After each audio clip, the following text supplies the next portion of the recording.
esta clase, ya no sé ni cómo llamarla, con Emilio, al final este espacio donde vamos a compartir entre los dos sobre el sentido de la vida, ¿no? Con Emilio precisamente queremos hablar de cuál es el sentido espiritual de la vida y también de cómo nos podemos defender ante este sinsentido que como sociedad un poco nos infecta a todos y que también desde mi opinión puede ser una de las grandes epidemias que tenemos como humanidad. Así que para eso hemos traído a Emilio, que es para mí el mayor experto para hablar de este tema, aparte de los muchos otros temas que habla. Emilio, muchísimas gracias por estar aquí. Ya nuestra comunidad te conoce, mucha gente que habrá llegado a este evento de fuera de nuestra comunidad también, muchos te conocerán. Y de nuevo, muchas gracias. Y para los pocos que no te conozcan, ¿nos podrías hacer nada, como decimos aquí en Cataluña, 5 cèntims, 5 céntimos de quién eres y por qué estás aquí y qué te lleva a compartir todo lo que compartes? Bueno, pues antes que nada, mi agradecimiento a ti y al equipo de Cuestiona. Es un placer el tener este encuentro. Y mi presentación es muy sencilla.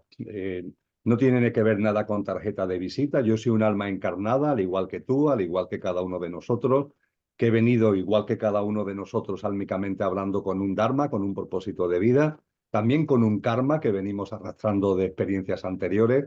Y en ese sentido lo que intento es, como decía Jesús de Nazaret, llenar lo más posible la lámpara de aceite, es decir, tener el mayor nivel posible de autoconsciencia, pero para ponerla al servicio de los demás y al servicio de la vida, lo cual tiene bastante que ver con lo que vamos a compartir acerca de que la vida tiene un sentido y eso no lo deberíamos olvidar. 100%. Bueno, Emilio, pues ya yendo directos, ¿no? Al final, para mí hoy es como una clase tuya, pero yo tengo el cometido de también irte sacando, ¿no? Esa sabiduría que tú tienes. Vamos a empezar, como comentamos antes ahora de empezar la grabación, con hacer un buen diagnóstico, ¿no? De qué nos está pasando. Creo que es muy importante, primero, saber la situación, saber la causa de este problema que tenemos, y creo que estamos de acuerdo en que hay un gran sinsentido y cada vez mayor, o ha sido mayor en los últimos años en la sociedad, más como más nihilismo, más una pérdida en el materialismo, desde mi punto de vista. Entonces, desde tu punto de vista, ¿cuáles son las principales causas de este sinsentido? Y ahí te doy pie a que nos comentes lo que consideres, no solo el sinsentido más espiritual, más personal, sino también el sinsentido como sociedad de hacia dónde estamos yendo, si es que vamos hacia algún lado, a nivel político, económico y social en general. Ujú. Ciertamente vivimos en una sociedad que está caracterizada por la distopía, entendiendo por la distopía todo lo contrario de la utopía. Si la utopía es una humanidad ejemplar, la distopía es una humanidad sufriente, alienada y en el polo opuesto a esa utopía que todos tenemos en nuestro corazón. A partir de ahí creo que no es ninguna exageración el decir que no solamente estamos en una distopía, sino que es una distopía creciente. Podríamos resumirlo diciendo que estamos en un huracán, pero además ese huracán es de magnitud aceleradamente creciente. En los últimos años es algo que he indagado mucho, que he investigado mucho.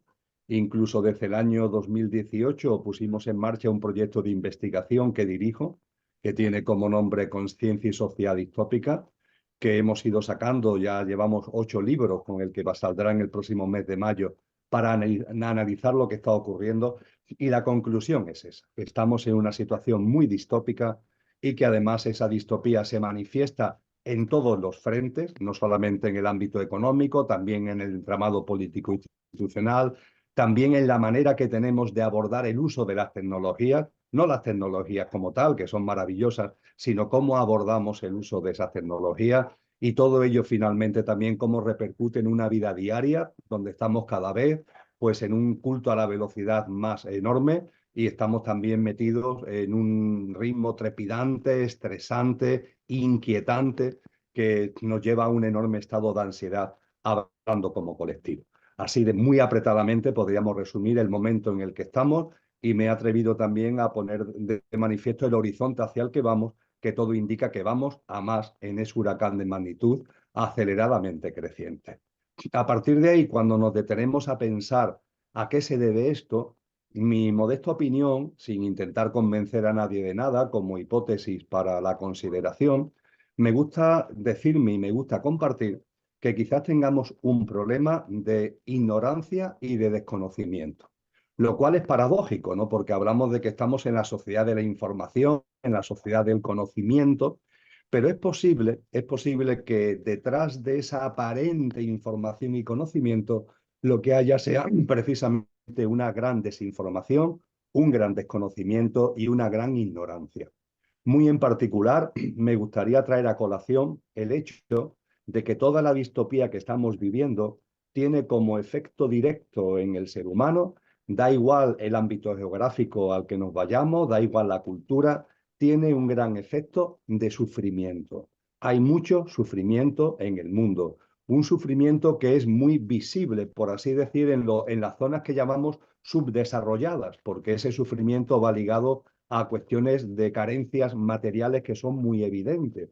Pero ese sufrimiento también está en el mundo desarrollado, quizás más invisibilizado porque hay muchos bienes materiales, pero sin embargo cada vez son más los estudios, los análisis que nos ponen de manifiesto ese profundo sufrimiento que hay también en las zonas desarrolladas, que además está dando lugar a una enorme proliferación de enfermedades mentales, a un enorme incremento de los estados depresivos y de falta de ánimo. En definitiva, el sufrimiento podríamos decir que va unido a tanto sinsentido y va unido a tanta distopía. Y a partir de ahí, recordar lo que nos han enseñado los maestros. Traigo a colación, por ejemplo, lo que se nos indica en esa obra cumbre de la ciencia del yoga, que son los Yoga Sutras de Patanjali, ¿no? Donde Patanjali en un momento determinado hay 3 veces que se pregunta qué es el yoga y en una de ellas se nos habla del yoga a partir del Yoga Sutra 54, diciéndonos que el yoga va dirigido a intentar paliar el sufrimiento que hay en el mundo.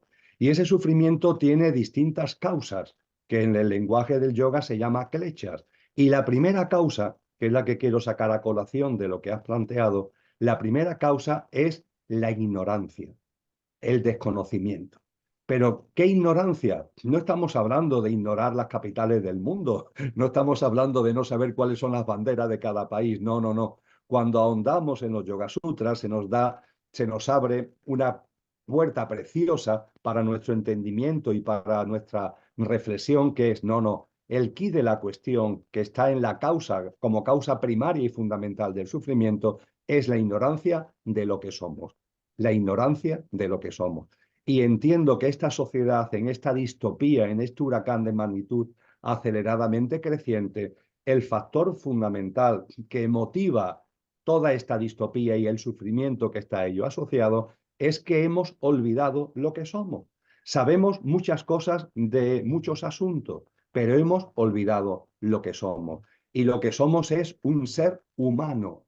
Y el ser humano se nos ha enseñado a lo largo de toda la historia, cosa que estamos olvidando ahora, de la mano de sabios y sabias de todas las tradiciones y de todas las épocas, que el ser humano es una perfecta conjunción de lo perecedero y de lo imperecedero, que en nosotros hay una parte de nosotros que va a conocer lo que denominamos muerte, pero hay algo en nosotros que está más allá y que es imperecedero y que no va a conocer la muerte, que hay por tanto en nosotros una dimensión de ser imperecedera, aunque estemos en un estar que es perecedero, que en el ser humano se da la perfecta conjunción de apariencia perecedera y de esencia imperecedera, y que el ser humano, por tanto, es mucho más que lo que vemos a simple vista. ¿Qué es lo que le sucede a esta sociedad? Que esto lo ha olvidado casi por completo. Y aquellos que no lo han olvidado a veces lo formulan y lo plantean de una manera muy dogmatizada, muy cerrada, muy encapsulada. Es lo que le ha pasado a la mayoría, por no decir a todas las religiones. Es decir, que teniendo un trasfondo espiritual enormemente potente, enormemente bello, y que nos puede nutrir una forma de vida totalmente distinta, se dogmatiza, se encierra en ritos, en ceremonias, cosas, en cultos huecos, y se va olvidando la auténtica esencia, con lo cual, por una parte tenemos el olvido de lo que somos y por otra parte, que algunos de los que recuerdan lo que somos lo meten en un contexto que no contribuyen precisamente al recuerdo, sino todo lo contrario, que el que se acerca a aquellos que dicen que lo está recordando salga corriendo porque no quiere, no le llama la atención tanto rito, tanto culto hueco. Y ese es el escenario que veo como telón de fondo. Y a partir de ahí la cuestión es muy sencilla de plantear. El ser humano no es solamente lo perecedero. El ser humano, cuando se aferra a lo puramente material, a lo puramente efímero, por significativo que pueda ser, el tener salud, el vivir más años, el tener bienestar, que eso está todo muy bien, pero cuando confundimos la vida con eso y cuando creemos que eso es toda la vida, estamos olvidando la otra dimensión y estamos olvidando, por tanto, una parte fundamental del ser humano y sin darnos cuenta de ser humanos nos estamos convirtiendo en infrahumanos. Todo esto creo que está ahí en el núcleo duro a la hora de responder a lo que has planteado.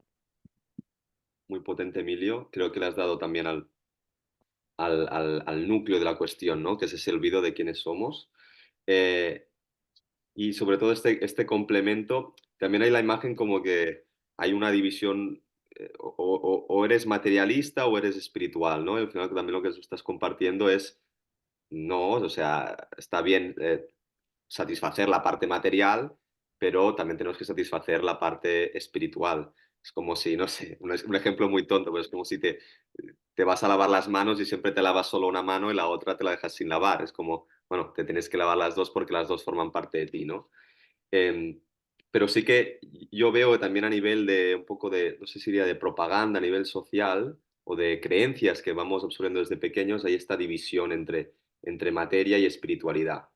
Y, y yo creo que aquí entraría un poco también la ignorancia. Has hablado de la ignorancia sobre nosotros mismos, sobre quiénes somos, pero también te quería preguntar sobre, también tenemos mucha ignorancia sobre lo que ocurre en el mundo, ¿no? Porque yo ahí sí que te quiero dar pie a todo este sinsentido político, económico, social, digamos que es porque nosotros mismos hemos caído en la trampa o hemos caído en este nihilismo o porque crees que hay unos intereses que nos están llevando a ese sinsentido. Lo digo porque si realmente hay unos intereses que nos quieren llevar ahí, está bien tomar conciencia de ello para poder un poco protegernos o defendernos de eso. Creo que ahí también entraría el tomar conciencia que a veces desde el ámbito espiritual es como no, lo negativo, entre comillas, no tomes conciencia de ello porque es como que vas a hacer que crezca. Y creo que para mí es algo un poco malentendido.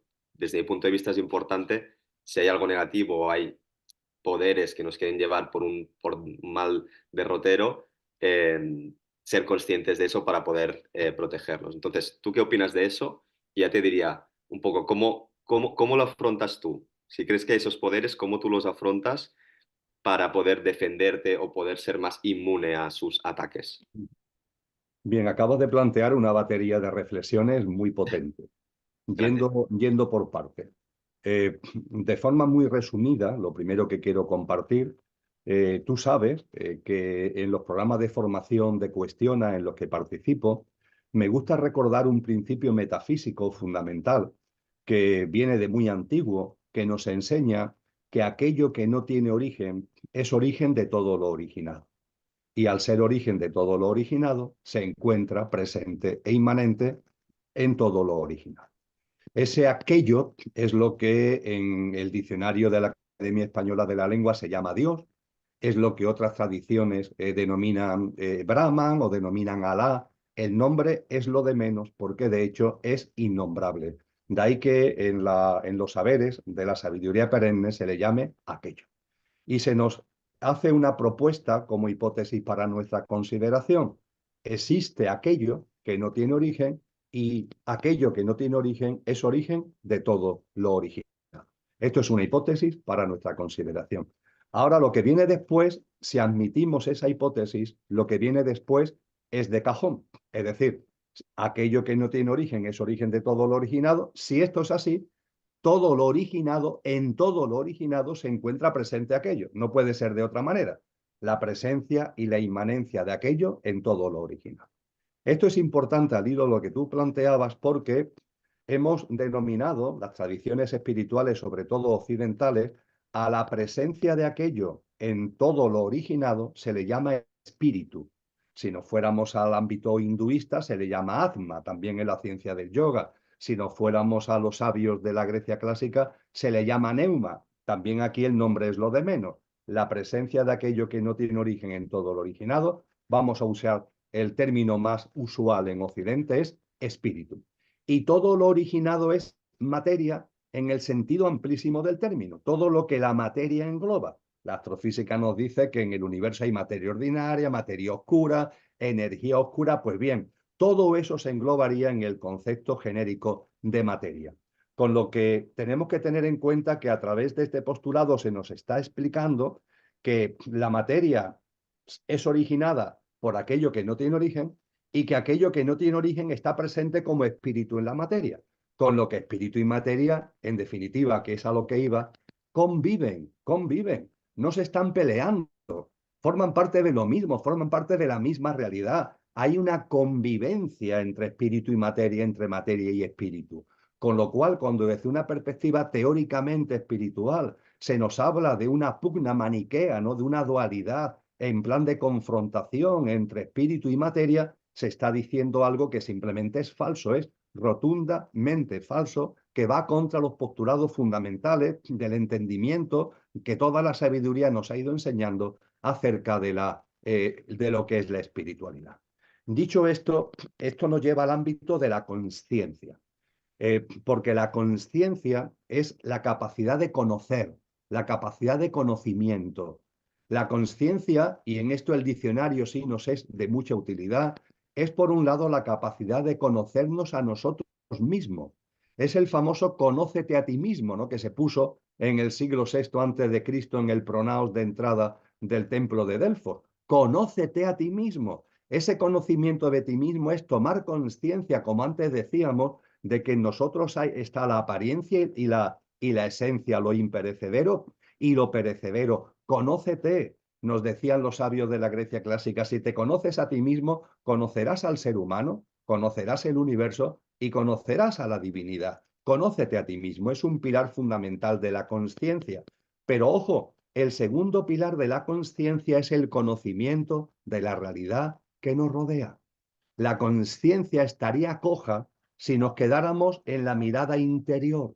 La consciencia implica necesaria y obligatoriamente una mirada exterior, una mirada hacia afuera.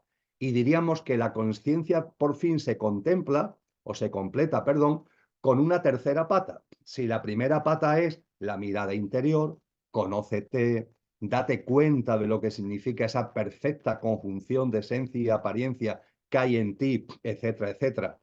Y a esa primera pata le unimos una segunda, que es conocer la realidad que nos rodea. Claro que es importante conocer el mundo, claro que es importante conocer todo lo que se está desenvolviendo en nuestro entorno. Eso forma parte necesariamente de la consciencia y además son las experiencias en el mundo exterior lo que contribuye a nutrir la propia consciencia interior, con lo que esta segunda pata, que es la mirada externa, es también fundamental. Y por fin, la tercera pata es como una mesa de tres patas. La tercera pata es el equilibrio. Hay que vivir en equilibrio, con la mirada interior y con la exterior, con las dos a la vez en equilibrio. Es como tú dices, oye, tenemos dos manos, ¿por qué vamos a renunciar a una? Tenemos dos ojos, ¿por qué vamos a ir tuertos por la vida? Y esto suele ocurrir porque hay muchas personas que se han tapado el ojo de todo lo que tiene que ver con la mirada interior y están nada más que mirando hacia afuera, mirando hacia afuera. Con lo cual, nunca van a conocer verdaderamente la realidad, porque ese mirar a la realidad hacia afuera y solo hacia afuera hacen que queden atrapados por la realidad. Y también hay personas que se tapan el ojo de la mirada exterior y nos dicen, no, no, solo hay que mirar hacia adentro. Pues bien, si miras hacia adentro, no estás viendo el mundo. Y los maestros, y estoy recordando ahora frases muy específicas de Cristo Jesús, ¿qué es lo que nos han dicho? Estate atento al signo de los tiempos. Hay que comprender el signo de los tiempos. La vida desde dentro, la vida interior se complementa con una vida exterior que hay que saber por dónde anda, hay que saber cuál es el signo de los tiempos en el que estamos. Y a partir de ahí, por tanto, nos lleva a ese equilibrio al que acabo de hacer referencia. Dicho todo esto, está en nuestras manos y no es ni mucho menos complicado. el complementarnos a nosotros mismos con esa mirada interior, con esa mirada exterior y con el equilibrio entre ambos. Y esto tiene como telón de fondo la consciencia. ¿Qué es lo contrario a la consciencia? La inconsciencia. Y la inconsciencia es cuando no se tiene este equilibrio, cuando no se tiene estas capacidades a las que acabamos de hacer referencia. Y la inconsciencia va íntimamente unido a lo que antes compartíamos, el olvido de lo que eres. Falta la mirada interior, no te conoces y a partir de ahí cualquier mirada que hagas hacia afuera, pues está ya como marchita, está ya como ya deficiente porque te falta lo fundamental, porque además la esencia también está en el mundo que nos rodea, porque la vida que nos rodea, los acontecimientos que hay en el mundo, todo tiene un sentido profundo. Ese sentido profundo, ese por qué y para qué, no solamente es cuando miramos hacia nosotros mismos, también está en el mundo, también está en las cosas que suceden. Es como si la vida fuera algo maravilloso que continuamente está poniéndonos delante el escenario idóneo para que recordemos lo que somos, para que tomemos conciencia y por tanto salgamos de la ignorancia a la que antes hacíamos mención y salgamos de la inconsciencia a la que acabo de hacer referencia. Y esto nos lleva por fin al otro asunto que planteaba.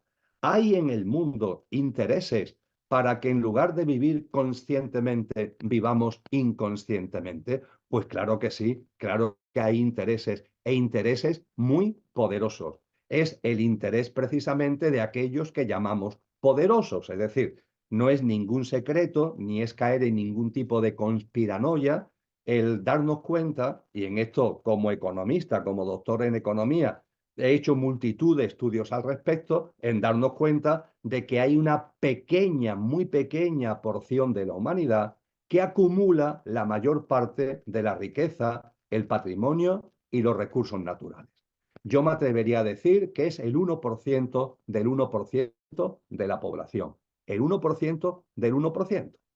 Y además, esta minoría utiliza fundamentalmente grandes corporaciones transnacionales que se mueven por el mundo a sus anchas y que tienen más poder que los propios estados en la actualidad. Hay una estadística, no voy a entrar en muchos detalles porque nos iríamos por otro derrotero, pero permíteme que sí ponga esta estadística sobre la mesa. Las 10 mayores transnacionales, las 10 mayores corporaciones multinacionales que hay en el mundo mueven al año más recursos que 180 países. Y en la Asamblea de Naciones Unidas se sientan 193. Pues bien, hay 10 corporaciones que mueven más recursos que 180 países. Y los paquetes accionariales de esas corporaciones están en manos fundamentalmente de grandes fondos de inversión, cada vez más potentes, por cierto, y esos fondos de inversión, sus paquetes accionariales, están en manos de ese 1% del 1% de la población. Esto dibuja una minoría muy minoritaria que podemos denominar como nos dé la gana, pero que podemos llamar élite para entendernos de alguna manera. Y por supuesto que esta minoría muy minoritaria está interesada en mantenernos en la inconsciencia, claro que sí, que nos veamos atrapados por una realidad, olvidando realmente lo que somos, y de hecho se favorece una práctica de vida que se está instalando cada vez más entre nosotros, que tiene que ver con el transhumanismo. Porque el transhumanismo fundamentalmente lo que nos lleva es a matar a Dios y adorar becerros de oro. Me explico con brevedad. Matar a Dios. ¿Qué es esto de matar a Dios? Hombre, matar a Dios no es que cojamos a un señor de barba blanca que vive más allá de Júpiter y lo estrangulemos. Esto es lo que nos dirían algunas religiones dogmatizadas, pero no, aquello que no tiene origen y es origen de todo lo originado no es un señor de barba blanca, es otra cosa que no cabe, como decíamos antes, en ningún concepto, en ninguna idea, en ningún nombre, ¿verdad? Y a partir de ahí, el matar a Dios lo que significa realmente es expulsar lo trascendente de la vida personal y de la vida social.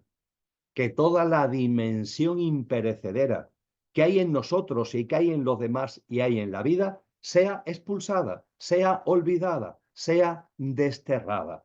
Y a partir de ahí, cuando se mata a Dios, en el sentido que acabo de exponer, pues se colocan becerros de oro. Como el ser humano tiene que adorar a algo, pues si hemos matado a Dios, ¿qué es lo que adoramos? Pues becerro de oro. Y ahí aparece la salud, aparecen las tecnologías, que por sí, como antes decía, es maravilloso el querer tener salud o las tecnologías, consecuencia de la estupenda revolución científica y tecnológica que estamos viviendo, pero ojo, porque cuando se saca de su contexto, cuando se sublima, cuando se estira el chicle, lo que per se es estupendo se convierte en algo grosero y en algo que se revuelve contra nosotros mismos. Y esto es lo que estamos viendo en la actualidad. La gente se plantea vivir más años, pero no reflexionan vivir más años ¿para qué? ¿Para qué vivir más años? Porque si tu vida está llena de ansiedad, de estrés, de sufrimiento en el sentido amplio del término, ¿para qué vivir más años? Lo importante no es tanta la cantidad como la calidad. Y diríamos que la dinámica transhumanista nos lleva siempre a lo cuantitativo y nos hace olvidar por completo lo cualitativo. Lo cuantitativo tiene un sitio en la vida, claro que sí, pero siempre que no lo despojemos de la parte cualitativa, porque entonces se convierte en un sinsentido. Entonces, efectivamente, hay poderes en el mundo que manipulan incluso lo que en psicología se llama el inconsciente colectivo, es decir, se actúa sobre el inconsciente, sobre sistemas de creencias que están ahí, paradigmas, visión del mundo, se actúa sobre ello para sacarnos del camino de la conciencia y meternos precisamente por el camino de la inconsciencia. Y concluyo, tú decías algo que efectivamente en la New Age se ha extendido mucho. No, desde la espiritualidad, de esto no se debe hablar. No se debe hablar de la distopía en la que estamos, no se debe hablar de todas las plasmaciones de esa distopía, no se debe hablar de estos que manipulan y que están ahí dominando el mundo y queriéndolo dominar cada vez más. No, de eso no se puede hablar porque en el colmo de los colmos se dice que cuando hablamos de eso como yo hablo, estamos co-creando esa realidad distópica.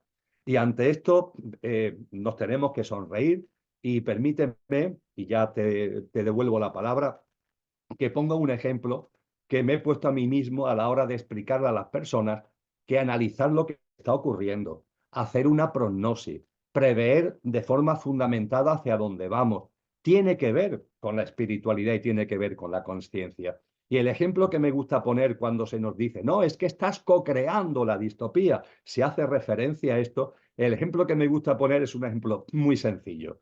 Vamos a suponer que estamos en el miércoles o en el jueves de cualquier semana. Y para el fin de semana próximo yo me he hecho unos planes de viaje, de ir a no sé dónde, a no sé, con no sé qué personas.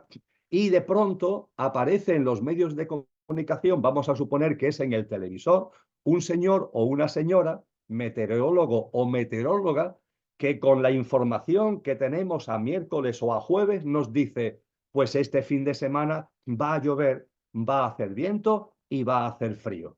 Y mira por dónde esa lluvia, ese viento y ese frío no encaja con el plan que yo tengo para el fin de semana, porque resulta que yo lo que he hecho con unos amigos y amigas es alquilar un apartamento porque creíamos que se iba a dar ya la climatología para poder disfrutar de la playa. Pero claro, con el viento, con el frío y con la lluvia, no vamos a poder disfrutar de la playa. Entonces me ofusco. ¿Y qué es lo que hago? Que al meteorólogo que me está hablando por la tele lo culpo de que está creando la mala climatología que vamos a tener el fin de semana. Hombre, por favor, ese meteorólogo, fundamentadamente con los datos que tiene en su mano, lo que te está es haciendo una prognosis con un alto grado de probabilidad y tienes que estar agradecido porque te está adelantando lo que va a pasar dentro de 72 horas. Pues no, desde la New Age el comportamiento sería el responsabilizar al meteorólogo de que el fin de semana haga mal tiempo. Creo que este ejemplo es un botón de muestra muy válido para entender el sinsentido también de este tipo de planteamiento. Totalmente, yo creo que es como un poco de falta de sentido común, ¿no? Que hay veces cosas que en el día a día ya ves que ver lo negativo pues ya te ayuda a prepararte ante ello, etcétera, pero parece como que en cosas más macro nos olvidemos de eso. Se me ocurre que una pregunta, Emilio, que es, claro, hemos hablado un poco de manipulación psicológica, ¿no? Y creo que sí que estas personas que están más en la élite, que buscan fomentar ese sinsentido, esa inconsciencia, claro, ellos tienen conocimientos de la psicología humana que nosotros no tenemos, la mayoría de nosotros no tenemos, y eso crea como un diferencial de poder, ¿no? En ese sentido, ¿crees que hay muchas cosas de la New Age que están hechas para que precisamente, como decías antes, que igual hay personas que están en un camino espiritual, los que son materialistas ya, digamos, perfecto, pero los que están en un camino espiritual, llevarlos a lo mejor por un camino que esta élite sabe que es un camino que no será un peligro para su propio sistema? Es decir, como dar una respuesta también un poco con alguna verdad, pero también con algunas cosas premeditadamente falsas, como esta que hablábamos ahora, porque precisamente lo que hablabas es como a ellos les va perfecto, porque bueno, si se creen que la espiritualidad es no tomar conciencia de lo que nosotros estamos haciendo, pues bueno, genial. ¿Crees que en ese sentido puede haber un poco de manipulación psicológica de sabemos que va a haber búsqueda espiritual, vamos a darles esta medicina para que nos sigan buscando más? No tengo ninguna duda sobre esto. Estoy totalmente convencido de que es así. Y tú además en tus palabras lo has plasmado de un modo que yo solamente puedo suscribir. Claro que sí, claro que sí. Porque existe una manipulación psicológica y una manipulación del inconsciente colectivo que toca muchas teclas y por supuesto el meter confusión en el ámbito espiritual es clave, es fundamental. Y todo ello lleva también a una cierta especie de comportamiento de cómodo, facilón, entre comillas. Vamos a ver, la espiritualidad no nos exige ser premios Nobel de espiritualidad, pero sí nos exige tener un cierto rigor a la hora de hablar de las cosas. Es decir, qué menos que conocer las enseñanzas que nos han dado algunos maestros y maestras, no digo todos y de todas las tradiciones, pero al menos algunos, aquellos que quizás sean las figuras más insignes reconocidas a nivel mundial, ¿no? El conocer mínimamente lo que nos han enseñado. Pero claro, eso exige un mínimo de lectura, un mínimo de estudio, y en la New Age se promueve mucho todo lo contrario, es decir, se promueve mucho lo puramente experiencial. Y por supuesto que lo experiencial es muy importante. Yo le estoy muy agradecido a las experiencias que he vivido de múltiple pelaje a lo largo de todos estos años. Pero ojo, ese bagaje experiencial tienes que cotejarlo con esa sabiduría profunda que los grandes instructores espirituales, las grandes tradiciones verdaderas, los grandes sabios y sabias han puesto a nuestra disposición. Y esto, sin embargo, en el ámbito de la New Age, no solamente no se tiene en cuenta, sino que para colmo a veces se frivoliza hasta el punto de que cosas que vienen de antiguo se sacan de su contexto, se le pone un nombre muy rimbombante y ahora resulta que hay una persona que está realmente recogiendo algo que viene muy de antiguo y que lo que está haciendo es minusvarolándolo y metiéndolo en un contexto que ya no es el apropiado, pero que tiene la osadía de ponerle su nombre y venderlo como su técnica y venderlo como su descubrimiento. Y todo esto finalmente termina convirtiendo lo que debe ser la conciencia y la espiritualidad en una especie de supermercado, una especie de gran supermercado espiritual. Y todo esto es muy conocido si lo queremos conocer. Muy brevemente, aconsejo la lectura de un libro que fue escrito en 1895 por un señor llamado Gustave Le Bon. Y Gustave Le Bon, en ese libro, es ya el que va dirigido a que sepamos cómo se manipula el inconsciente colectivo, 1895. Y Le Bon, que como dice su nombre, su apellido traducido del francés al castellano, era un buen hombre, no lo hace para asustarnos, no, lo hace para que tomemos conciencia y para que ante esa manipulación tengamos capacidad de respuesta para seguir avanzando en el camino de la conciencia. Pero posteriormente, nos situamos en 1928, un sobrino de Freud, Edward Bernay, escribió un libro que tiene como referente a Gustave Le Bon y también la psicología de las masas de su tío, de Freud, y publica un libro llamado igualmente La psicología de las masas, donde él ya no lo hace para dar un servicio a la ciudadanía, sino todo lo contrario, lo hace para dar un servicio a los grupos de poder. Y de hecho, Edward Bernay se convierte en consultor de grandes corporaciones que ya existían en aquella época, que entre otras cosas tienen fíjate, pongo solamente este ejemplo, Gustave Le Bon nos advirtió en 1895, nos quieren convertir en masa y manipular como masa. Edward Bernays le dice a las corporaciones, a la élite, no hablemos de masa, vamos a manipularlos igual, pero tenemos que animarle su ego y en lugar de masa lo vamos a llamar opinión pública. Y el término masa se sustituye por el término opinión pública, pero se sigue haciendo lo mismo. Antes era manipular a la masa, ahora es manipular a la opinión pública. Y claro que se manipula la opinión pública y en estos momentos, en este año 2024, es muy evidente porque todo está lleno de informaciones, desinformaciones, contrainformaciones. Cualquier cosa que alguien habla a favor, hay otros que hablan en contra. Todos alegan tener fundamentos y tener base de datos suficientes como para mantener posturas tan distintas. Hay una enorme cantidad de noticias contradictorias entre sí que nos terminan abrumando y finalmente, ¿qué es lo que sucede? Que el ciudadano medio cae en el relativismo escéptico, es decir, en el no me creo nada porque vete a saber lo que es verdad. Esto lo estamos viviendo en todo, lo estamos viendo, por ejemplo, por poner un exponente muy gráfico, con el cambio climático, ¿no? Ya la gente no sabe si de verdad hay cambio climático, si no lo hay,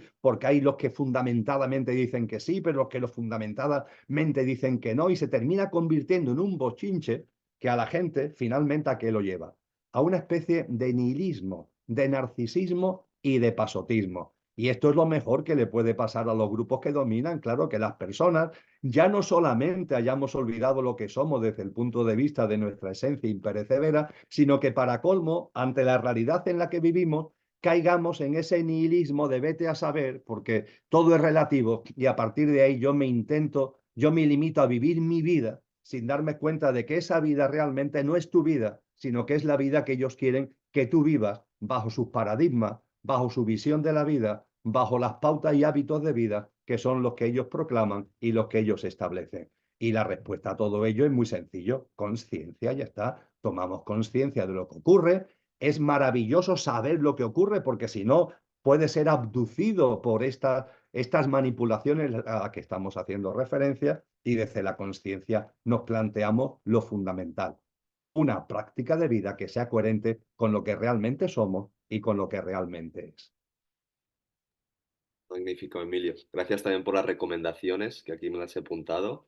Gustave Le Bon y Edward Bernays, que creo que además ejemplifican como dos maneras de tratar el conocimiento, ¿no?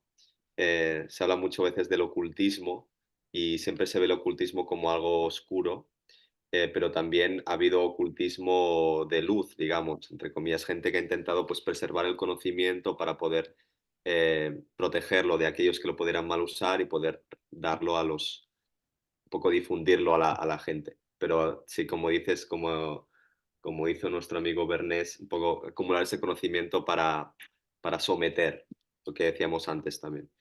Eh, vale, ahora que hemos dado ya esta introducción más como el diagnóstico, sabemos cuál es el problema, sabemos que tenemos un problema que es responsabilidad nuestra, también es un problema que, digamos, es responsabilidad de otras personas que quieren llevarnos por cierto terreno, sabemos más o menos cómo podemos protegernos, al final la respuesta es la conciencia interior, exterior y en equilibrio, hacer también esta danza.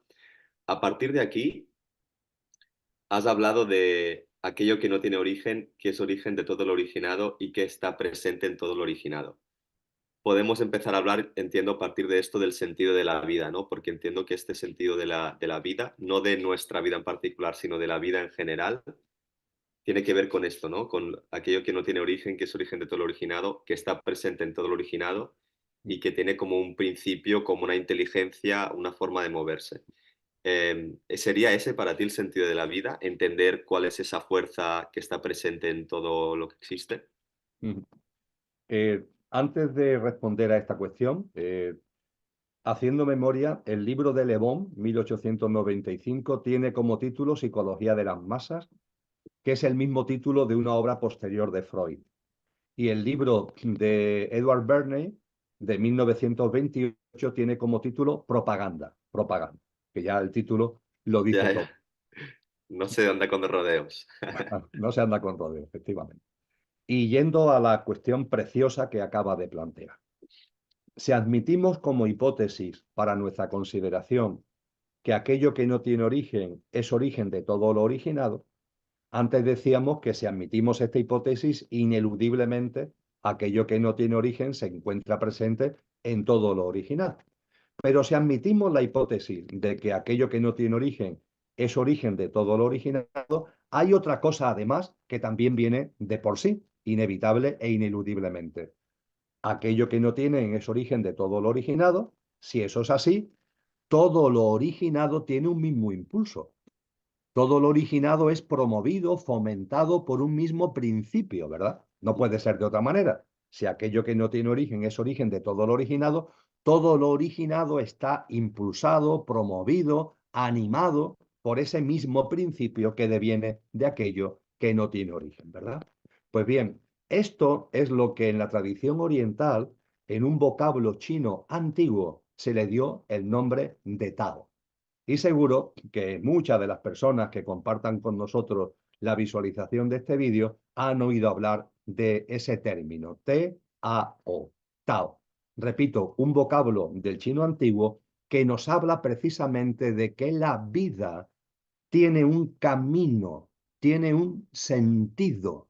Y ojo, porque sentido y destino tienen las mismas letras. Es una curiosidad del castellano. Y la vida tiene un camino promovido por desde aquello que no tiene origen y que es ese Tao. El Tao es el principio primordial que todo lo impulsa y le da a la vida un camino, le da a la vida un sentido y por tanto le da a la vida un destino.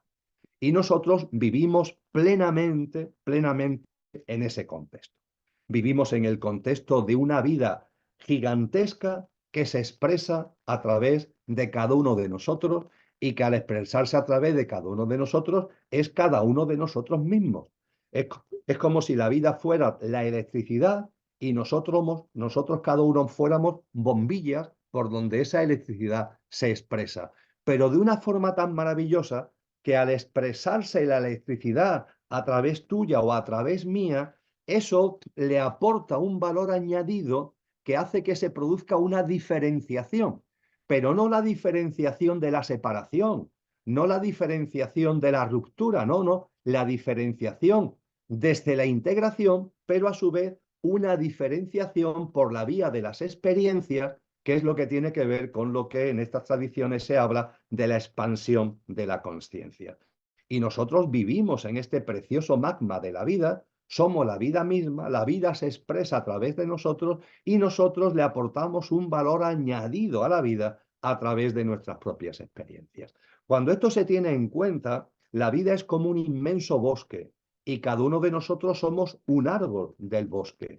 Y claro que como árbol del bosque tenemos un sentido como árbol, pero ciertamente para comprender el sentido como árbol tenemos que entender el sentido del bosque en su globalidad. Esto el gran místico Willy Jigger, que hizo tanto, el monje benedictino, que ha hecho tanto por introducir el pensamiento zen y la práctica zen en Occidente, él escribió un libro que muchos seguros que recuerdan, que en su título ya lo dice todo, y es La ola es el mar, la ola es el mar. Cada uno de nosotros somos olas, claro que sí, pero ojo, siendo olas, somos el océano, somos el mar mismo. Somos árboles, sí, pero siendo árboles, somos el bosque. Es como si la vida fuera una inmensa esfera donde cada punto es la esfera misma.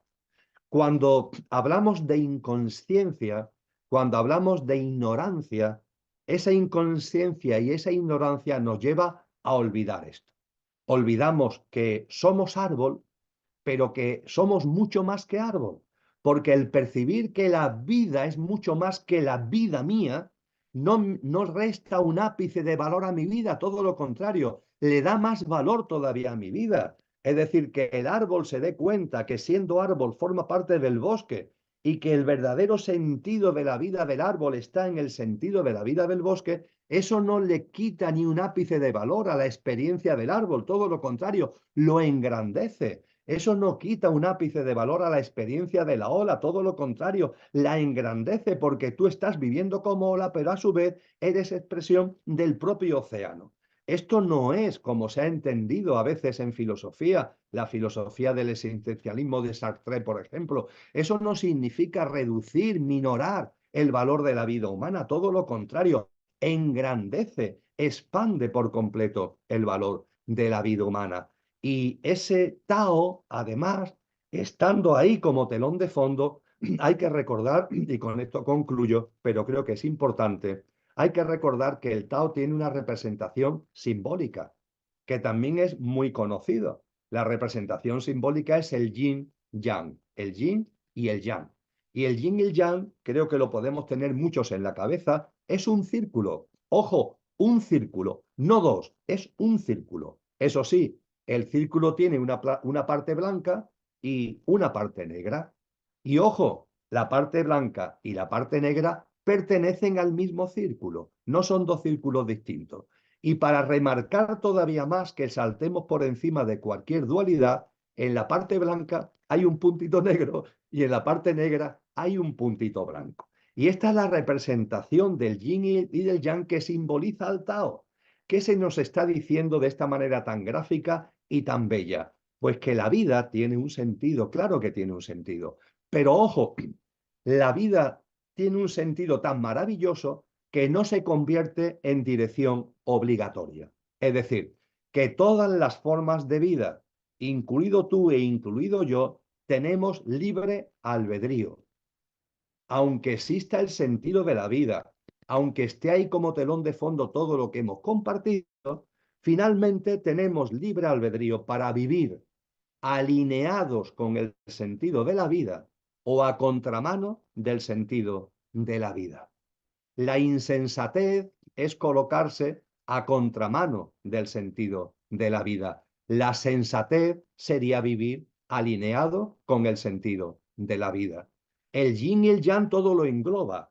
Se admite que vivas a contramano o a favor del sentido de la vida. Eso forma parte de tu decisión en libre albedrío. Eso sí, en el conocimiento de ti mismo y en el conocimiento de la realidad, esto tiene consecuencias. Me explico mejor. Cuando un ser humano opta por vivir a contramano del sentido de la vida, se olvida por completo del bosque y se ofusca en el árbol.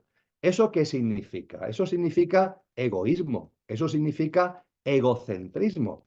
Nos reímos de que hubo una época en la humanidad, Galileo Galilei, su experiencia lo manifiesta muy bien, de que se decía que la Tierra es el centro del universo. Y a Galileo Galilei, por decir que la Tierra no es el centro del universo, lo torturaron y el hombre tuvo que retractarse para que no lo matara. Y hoy nos reímos, ¿no? Si alguien mantuviera la idea de que la Tierra es el centro del universo. Sin embargo, hay así de personas, una enorme cantidad de personas, que la Tierra no, pero ellos sí, ellos sí son el centro del universo. Esto es ponerse a contramano de la vida. Yo soy aquí el rey del mambo, todo está aquí a mi disposición. La vida, los demás, las cosas, la naturaleza, ¿no? Todo está a mi servicio. Bien, esta es la maravillosa plasmación, la mejor plasmación, la mejor forma de explicar lo que es ponerse a contramano del sentido de la vida y vivir de manera insensata. Y esto siempre, siempre, finalmente, conduce al sufrimiento individual, al de cada uno, y al sufrimiento colectivo cuando este sinsentido lo ha hecho suyo la sociedad en su conjunto. Y siempre conduce al sufrimiento.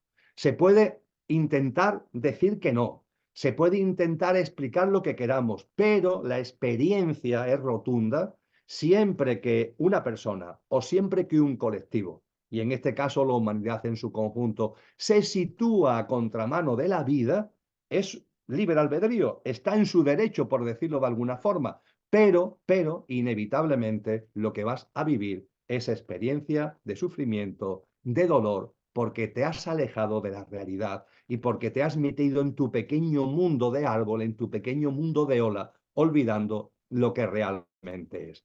En cambio, situarse alineado con el sentido de la vida es ir más allá de este egoísmo, de este egocentrismo, ir más allá de ese aferramiento a lo puramente material, ¿no? Willy Jigger, al que hemos hecho referencia hace un momento, lo llamó una conciencia transpersonal, ¿no? Tina Ham lo llamó una conciencia interpersonal. Hombre, mira más allá, que sí, que eres el árbol, pero mira más allá, formas parte del bosque y eso no te quita valor, al contrario, te lo engrandece, eres la ola, pero eres el mar. Y ponerse alineados con el sentido de la vida significa darte cuenta de esto. Y cuando te das cuenta de esto, se produce el milagro. Porque podríamos decir que ante la ceguera de ponerte a contramano de la vida, la luz que te aporta alinearte con el sentido de la vida es una especie de milagro, porque entonces ves la realidad. Como decía Gandhi, son esos ojos nuevos para un mundo nuevo. Ya ves las cosas de una manera distinta. El mundo es el mismo, entre comillas, pero tu percepción de la realidad, desde tu mirada interior lanzada hacia el exterior, tu percepción de la realidad se transforma y cambia. Y tú te conviertes entonces en el cambio que quieres para el mundo, pero no con el objetivo de cambiar estructuras que pertenecen a un mundo que se ha puesto contramano del sentido de la vida. No estamos hablando de propuestas políticas, no estamos hablando de programas de no sé qué o de no sé cuánto, no, estamos hablando de una práctica de vida cotidiana, de instante en instante, donde yo vivo de una manera distinta. Y además sé, y esto es enormemente importante, que cuando un ser humano da un pequeño pasito de conciencia, cuando un ser humano procura en su día a día modestamente alinearse con la vida e intenta no estar viviendo en ese egoísmo, egocentrismo, economicismo, materialismo que finalmente conlleva deshumanización, desnaturalización, cuando un ser humano intenta salir de ese enorme huracán al que antes hacíamos referencia, colocarse en el centro del huracán a través de una práctica de vida coherente con lo que somos, una práctica de vida sencilla, una práctica de vida alegre, una práctica de vida que no se deje atrapar por el culto a la velocidad, ni por el estrés y por la ansiedad. Y sí, todos tenemos obligaciones personales, familiares, laborales. Claro que sí, todas las tenemos. Pero oye, no tenemos por qué ir a 200 por hora. Y como a mí me gusta decir, no se trata que de 200 a por hora vayamos a 50 horas. Eso posiblemente sea un imposible. Pero cuando te das cuenta de la realidad, oye, de 200, ¿por qué no te pones a 195? Y podemos decir, bueno, ¿y qué más da ir a 200 que a 195? No, no, no. El que bajes de 200 a 195 cambia tu vida radicalmente. Porque no tengan ningún tipo de duda que cuando hayas bajado de 200 a 195, hay algo en ti que te va a llevar a bajar a 190 y después a 180 y de una manera natural, no como un esfuerzo, sino de una manera natural, porque vas a sentir más plenitud de vida, porque vas a sentir una vida más abundante, porque vas a sentir una vida más realizada, vas a ir yendo cada vez más por ese camino que conlleva ese alineamiento con la vida en el sentido que estamos exponiendo. Y a partir de ahí van apareciendo esos ojos nuevos y, que es a lo que iba, y concluyo, hemos hablado del inconsciente colectivo, pero hay también un consciente colectivo. Es decir, hay una conciencia individual, mayor o menor, la de cada uno, pero también hay un consciente colectivo que es la suma de todos los conscientes individuales. Y cuando una persona da un modesto paso en el camino de conciencia, en su camino individual de conciencia, ese pequeño paso lo aporta, nutre al consciente colectivo. Ese pequeño grano de arena del paso que tú has dado en tu vida hacia una vida más consciente, eso repercute, eso nutre, eso se aporta al consciente colectivo. Y esto es muy importante que lo tengamos en cuenta, porque volvemos a la ola y al mar. La ola evoluciona en conciencia, conciencia individual, pero ojo, cuando la ola evoluciona en conciencia, esa conciencia se la está aportando al océano en su conjunto, que es el consciente colectivo. Y podríamos decir, bueno, ¿y qué importancia tiene el consciente colectivo? Pues una importancia enorme. De la misma forma que el inconsciente colectivo es como si nos confundiera, como si nos sacara de nuestro camino, el consciente colectivo actúa de la manera contraria, nos ayuda a ir por el camino. Y pongo el siguiente ejemplo que creo que se puede entender muy bien. El consciente colectivo es el viento a favor y el inconsciente colectivo es el viento en contra.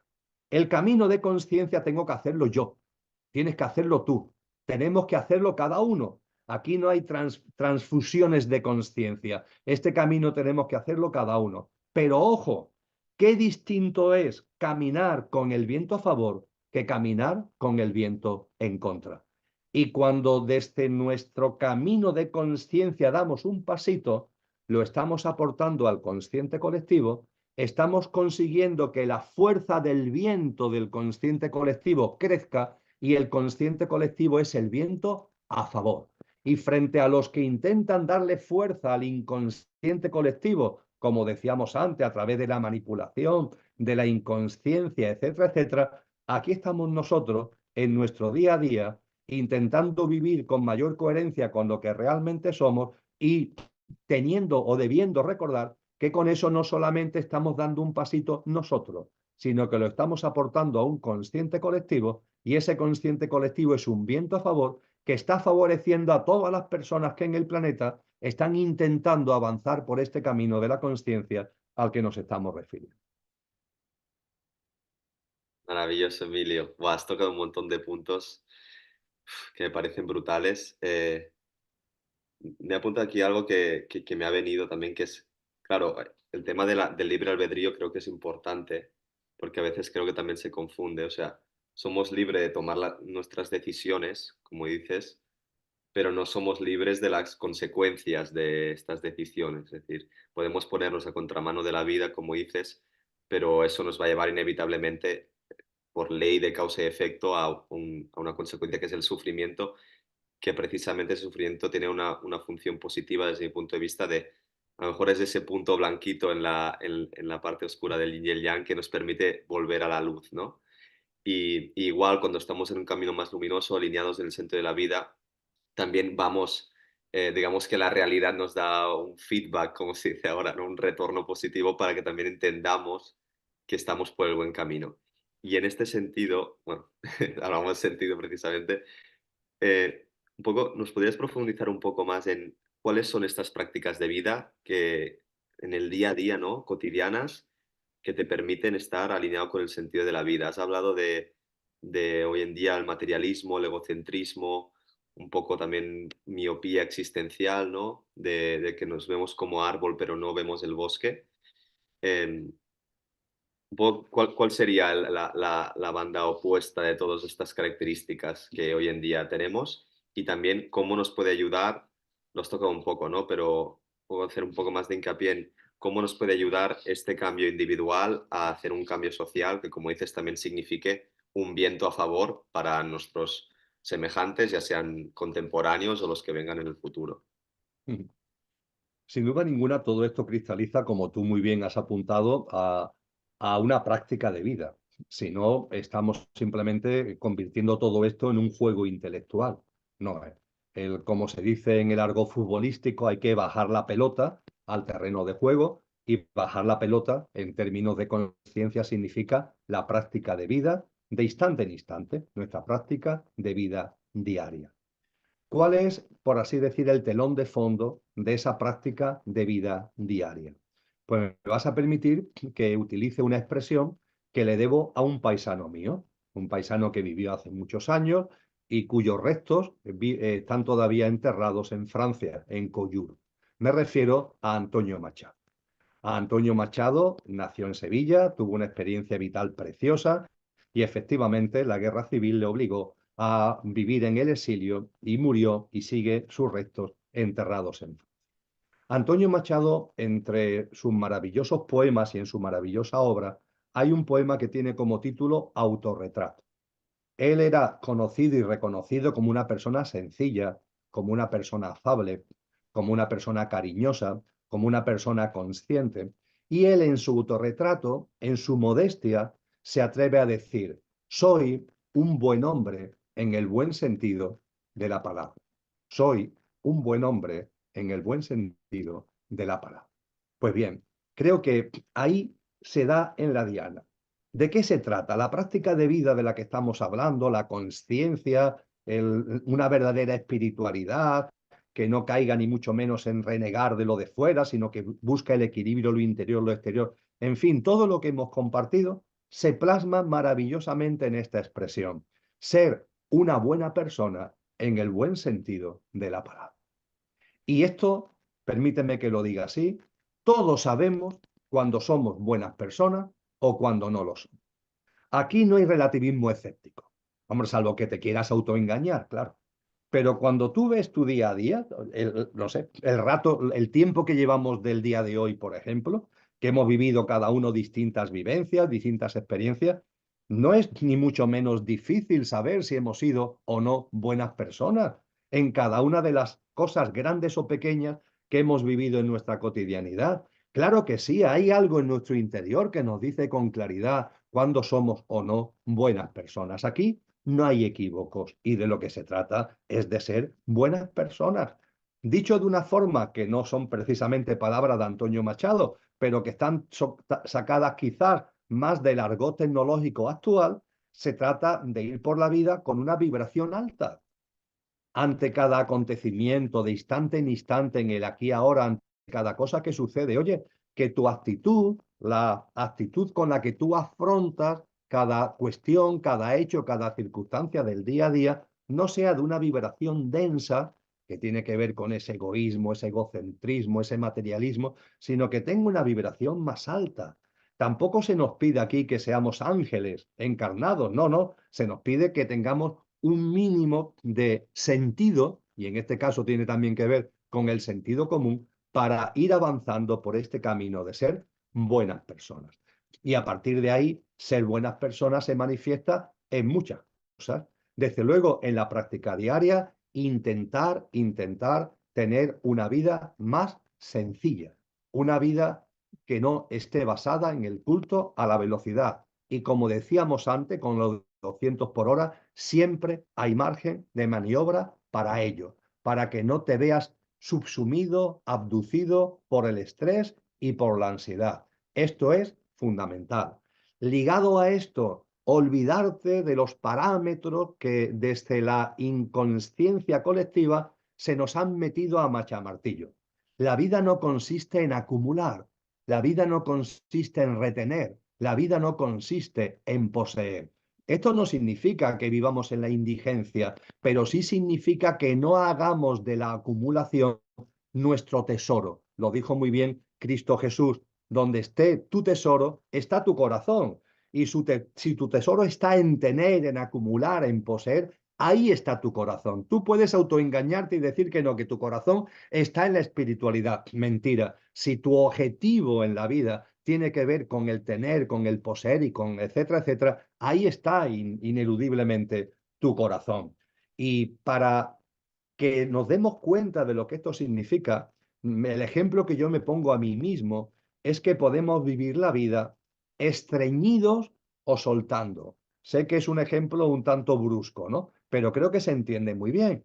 Acumular, retener, es vivir estreñido. Y eso se revuelve contra nosotros, inevitablemente se va a revolver contra nosotros mismos. Sin embargo, el ser buenas personas, el ir por la vida con una vibración más alta, nos enseña a soltar, nos enseña la importancia del compartir, nos enseña la importancia de la compasión, del ponerte en el lugar del otro, que por cierto la compasión es ponerte en el lugar del otro, en el dolor, pero también en la alegría, ¿no? La capacidad de la empatía, ¿no? Que no sea ese retener, ese estreñimiento al que estoy haciendo referencia. Evidentemente, en esta práctica de vida tenemos que dar un salto para ir más allá del consumismo. Es mentira que necesitemos muchas cosas y que las muchas cosas que necesitemos las necesitamos mucho. Eso es mentira. La gran verdad es lo que nos dijo el santo de Asís. Necesitamos poco y lo poco que necesitamos lo necesitamos poco. No es verdad que tengamos que vivir la vida como nos manipulan para hacérnoslo creer, en una permanente lucha. Una lucha con nosotros mismos, una lucha con los demás y una lucha con la vida. Vamos a sacar la bandera blanca. Vamos a dejar de ser tan duros con nosotros mismos, de juzgarnos tanto, de flagelarnos constantemente. Vamos a abrir vías de esperanza a nosotros mismos. Vamos a darnos cuenta de que sin grandes, entre comillas, esfuerzos podemos iniciar una senda de vida distinta. Con relación a los demás, vamos a dejar de competir, vamos a dejar de pelear. Y esto no solamente se pone de manifiesto en actos de extrema violencia, ¿no? El intentar imponer tu criterio, el intentar llevar razón.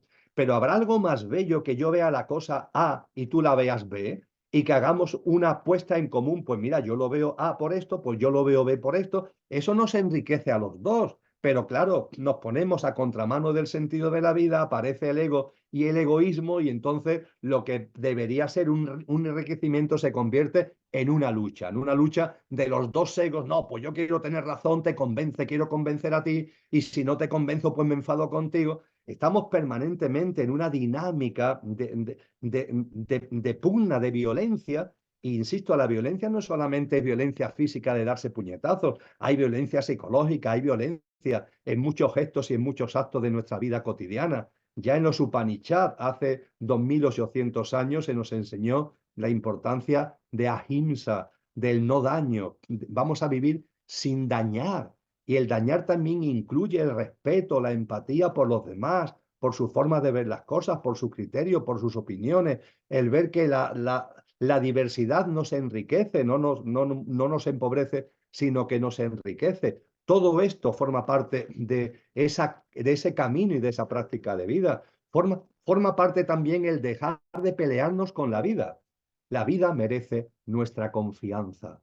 La vida merece nuestra confianza. ¿Por qué? Porque la vida somos nosotros mismos.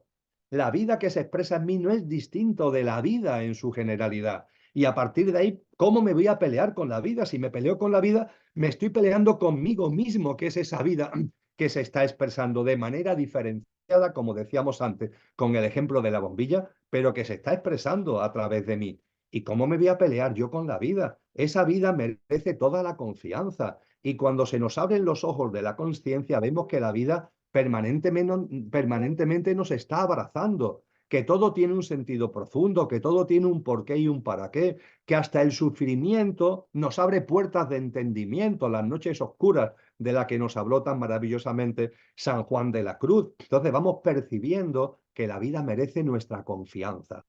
Y desde esa confianza aparece la reverencia por la vida como milagro y la vida a la que reverenciamos. Y no solamente desde el no daño, que menos, ¿verdad? Que vivir sin dañar, que menos que vivir sin dañar a otras formas de vida, las humanas y la de los reinos de la naturaleza. Ojo en ese sentido con nuestra alimentación. De verdad tenemos obligatoriamente que ingerir alimentos que se basen en el daño a otras formas de vida que han sido desde que nacen metidos en auténticos campos de concentración, sometidos a multitud de vejaciones para finalmente ser sacrificados en matadero y que yo me los pueda comer. Y eso es una carne muerta, es un cadáver muerto que no me va a dar ningún tipo de nutriente, diga lo que diga la propaganda de la industria alimentaria. Todo este tipo de cosas tienen que ver con esa reverencia con la vida que nos va abriendo los ojos. Y finalmente, lo que nos han enseñado los maestros, las maestras, es que este camino, es decir, esta práctica de vida que comienza por una vida sencilla, por vivir sin retener, por vivir sin imponer y sin generar daño, eso va a contribuir a que se serene nuestro mundo emocional, a que se serene nuestro mundo mental. Podremos ver la vida entonces cada vez más como lo que es y tener cada vez más confianza, porque cuando nuestro mundo emocional y nuestro mundo mental están con turbulencias, es como llevar unas gafas llenas de rayones y no estamos viendo la realidad. Cuando miramos a través de esas gafas llenas de rayones, no estamos viendo la realidad, estamos viendo los rayones de nuestras gafas. Hay que tener las gafas limpias, un mundo mental y emocional sereno. Y esa nueva forma de vida, esa vida bondadosa, entre comillas, de ser buenas personas en el buen sentido de la palabra, contribuye, es un bálsamo para darnos armonía, para darnos equilibrio desde el punto de vista emocional y desde el punto de vista mental. Y todo esto finalmente, y no lo han dicho los sabios y sabias, nos abrirán en un momento concreto del camino algo tan maravilloso como que punto primero veremos a Dios en todas las cosas, entendiendo por Dios no la figura antropomórfica ni la figura de que las religiones han intentado encapsular en una idea o en un concepto, ¿no? Algo de mucha más envergadura, algo que es todo, pero también somos nosotros a su vez. empezaremos a ver a Dios en todas las cosas. Y cuando avancemos en ese camino de ver a Dios en todas las cosas, llegará el momento culminante de ver todas las cosas con los ojos de Dios.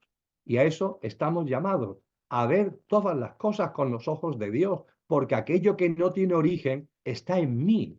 Y ver todas las cosas desde lo que realmente soy es ver las cosas con los ojos de aquello, es ver las cosas con los ojos de Dios. Esto pueden parecer palabras demasiado grandilocuentes, pero es un camino que nos han enseñado, que nos han mostrado con una enorme precisión, hombres y mujeres de gran sabiduría a lo largo de la historia y que nos han dado sus prácticas, sus fundamentos, han tenido con nosotros la generosidad de mostrarnos todo lo necesario para que también nosotros, cada uno tiene que hacer su camino, evidentemente, pero podamos avanzar con ese camino. Por tanto, con el telón de fondo de ser buenas personas, en el buen sentido de la palabra, se abre en nosotros un abanico precioso de prácticas de vida que nos llevará a ver a Dios en todas las cosas y en su punto culminante nos llevará a ver todas las cosas con los ojos de Dios. Y a partir de ahí, ¿cómo se vive? Pues como nos enseñó San Juan de la Cruz en su canto espiritual, ¿cómo se vive cuando se llega a ese estadio? Pues mil gracias derramando. Él dice, mil gracias derramando, pasar por estos sotos con soltura y yéndolos mirando con solo nuestra figura, dejarlos vestidos de hermosura. Eso es traer el cielo a la tierra, como dice el título de mi blog, y eso es vivir de una forma consciente y es vivir siendo las buenas personas a las que, siguiendo a Antonio Machado, he hecho tanta referencia. Muchas gracias, Emilio. Bueno, no había visto nunca lo del sentido y destino que tienen las mismas letras combinadas. Está muy bien porque denota que estamos destinados, como decías ahora, a estas prácticas de vida, a ver con los ojos de Dios y un poco a manifestar ese potencial que tenemos cuando las religiones nos dicen que estamos hechos a imagen y semejanza. Así que bueno, ha sido maravilloso, Emilio. Muchísimas gracias por este rato. Hemos tocado muchos puntos muy importantes. Creo que respecto al mismo tema hemos tratado como muchas caras de lo mismo que nos ayudarán a tener esa visión completa, tanto interior como exterior. Y recordemos que al final se trata de dar este equilibrio. Y, y bueno, esperamos que todos los que habéis estado aquí con nosotros mirando este vídeo, pues realmente os sintáis inspirados para tener este cambio de mentalidad y cambio en nuestra práctica de vida para vivir mucho más alineados con el sentido de vida. Y desde Cuestiona, Emilio, muchísimas gracias por este rato de nuevo. Siempre es un placer compartir contigo. Gracias a ti, gracias a Cuestiona, y sí ha sido un auténtico placer este compartir, señal de que hemos estado alineados con el sentido del acto. Ahí Muchísimas las da. gracias. Muchas gracias. Gracias, Emilio. Nos vemos. Cuídate mucho. Gracias. Adiós.